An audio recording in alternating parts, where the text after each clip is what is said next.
In today's video, we're going to talk about how to deal with ID theft. And I'm also going to talk about what has recently happened at Navy Federal Credit Union, because this kind of links together, because a lot of individuals that were customers with Navy Federal ended up becoming victims of ID theft. And I'm going to talk about the solutions on it and why you want to take it very serious. Already people take ID theft serious, but for some reason people procrastinate on dealing with ID theft. And I believe that happens because if you're a victim of ID theft, you know that it's not you. So when it's something that you might be blamed for, but you know that it's not you, you can go through this process in your mind of, okay, I'll deal with it when I need to deal with it, because you actually have an internal comfort level that you did not do what you're being blamed for doing. Unless it's something that you need immediately with your credit, I've seen people kind of just procrastinate. And also, you need to be aware, if you're dealing with ID theft, is that you have to, the solution to cleaning up ID theft is not about just sending letters to the CFPB. Some people think that, okay, I'll just make my complaint to the CFPB. That is not going to do it. Now, in some cases, small levels and stuff like that, yeah, you might get some results that way. This is the thing, and you can go to the CFPB website and you can see that this is true. You can verify or validate what I'm about to tell you is true. When dealing with ID theft with companies, companies have the right, corporations, lenders, banks, whoever it is that the money was taken from or stolen from from someone using your name or your identity to do it, they have a right to use their own process of investigation. They have a right to use their own documentation. I have seen where people have had rock solid proof that it was not them. And simply because they didn't fill out the corporation's paperwork, that the CFPB gave them authorization to utilize in their process for anyone who claims ID theft, that they get to use their own internal documentation to substantiate if that individual was a victim of ID theft. And I've seen where people were like frustrated and they said, I am a victim of ID theft and this company does not believe me. And the reason why it seems like they're not believing you is because you did not follow their approved process, that they have sent their documentations to the CFPB and got approved and said, if anyone has ID theft, we require them to use these documents. In CFPB, do you approve that? And CFPB says check, we approve it, because you are your own individual company. We don't run your company, and you have a right to use your own internal documents. This is the same thing that debt collection companies, when they send out those documents, the dunning letter, the demand letter, those documents are already approved by the CFPB. Now, let's jump right into it. Recently, an extensive investigation revealed significant fraudulent activities involving Navy Federal Credit Union. A group of individuals, including some employees of financial institutions, were charged with stealing nearly $7 million from military service members and other customers, not just military service members. The scheme involved unauthorized access to customers' personal information such as name and account details, which was then used to issue counterfeit checks. These checks were deposited into various accounts, including those at Navy Federal, USAA, and Chase Bank, and the funds were subsequently withdrawn by the perpetrators. In a related incident, a former Navy Federal employee was arrested for selling member account information on the dark web. This individual used their access to consumer data to assist third parties in fraudulently withdrawing funds from the members' accounts. The credit union has since notified affected members and taken steps to mitigate further damages. Now, let's talk about the solutions that you can utilize to be able to get ID theft taken away. The first step that you need to take is there is an ID theft kit that the FTC gives the documentation for free. That's step number one. That is the process that we use. That is the process that you should use.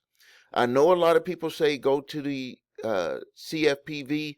You can utilize that if you want to enhance it. Utilizing the documents from the FTC, you're going to fill those out, get those notarized, and then you're going to send that to the company. Now, this is the step, regardless of which way you use or if you use both. Here's the step that you also got to pay close attention to.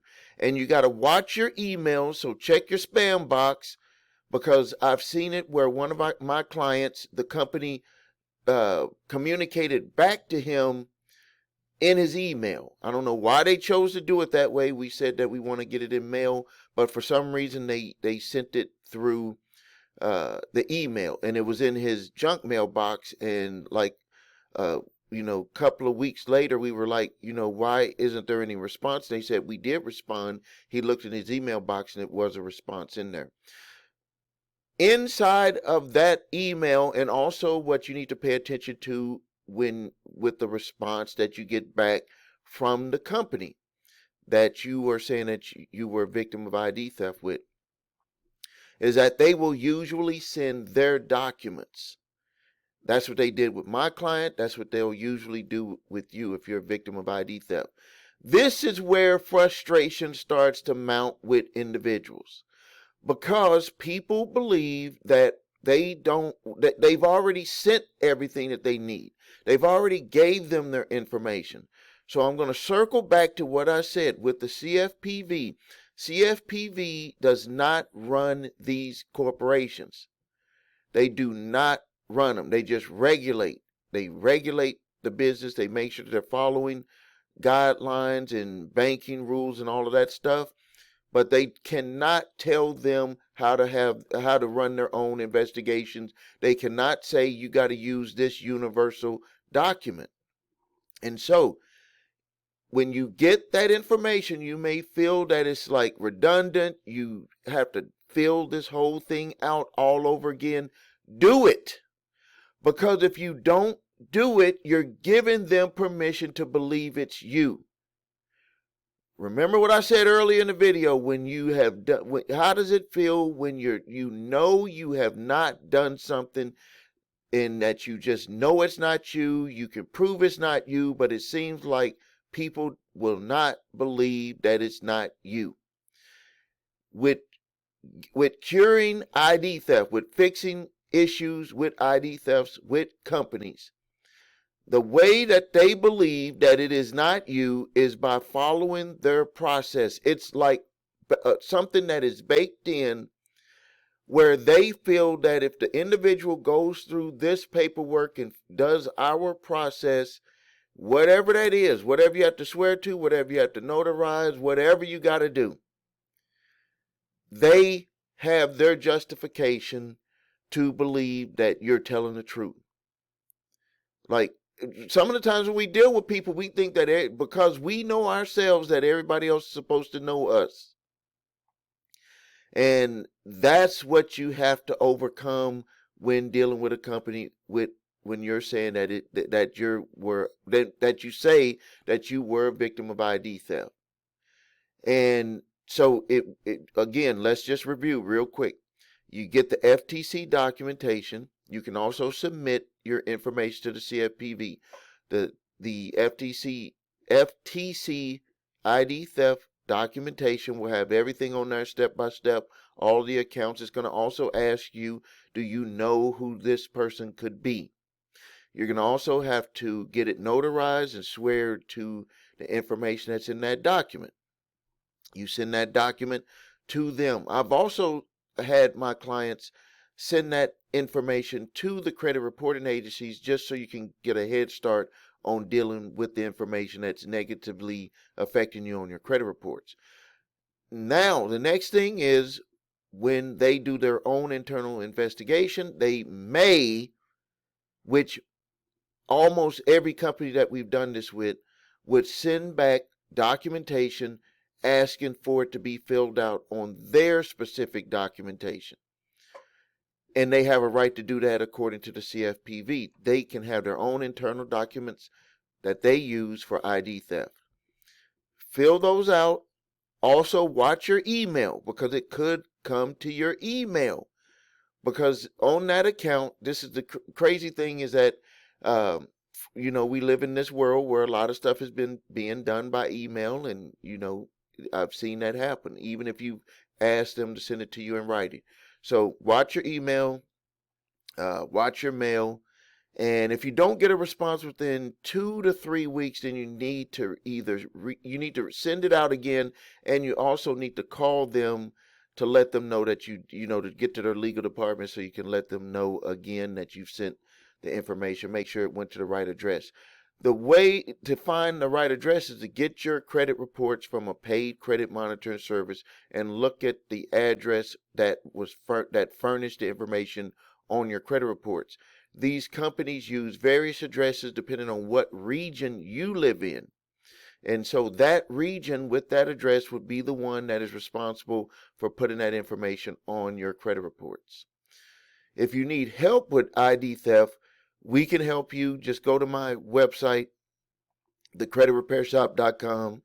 Excuse me. Go to my website, thecreditrepairshop.com. Let me take a drink of my coffee. Go to the live chat. Let us know what you're experiencing when it comes to your ID theft, and then we'll let you know how we can help you. If you need help with your credit, please visit us at thecreditrepairshop.com. Watch the video, What Makes Us Different, so you can see my 8-point validation process, my 2-phase settlement process. If you need your credit reports and scores, because everything starts with your credit reports and scores. That's where you would find out also if you were a victim of ID theft. If you're not out there trying to buy something with your credit, really the only way you're going to know is if you get some type of alert to your credit monitoring, or you get your reports and you look at and find an item that you did not have any involvement in applying for that credit. Go to the number 3 scores.com to grab your TransUnion, Equifax, and Experian credit reports on all 3 scores. If you have debt collectors coming after you, now if you're a victim of ID theft, do not utilize a debt validation letter.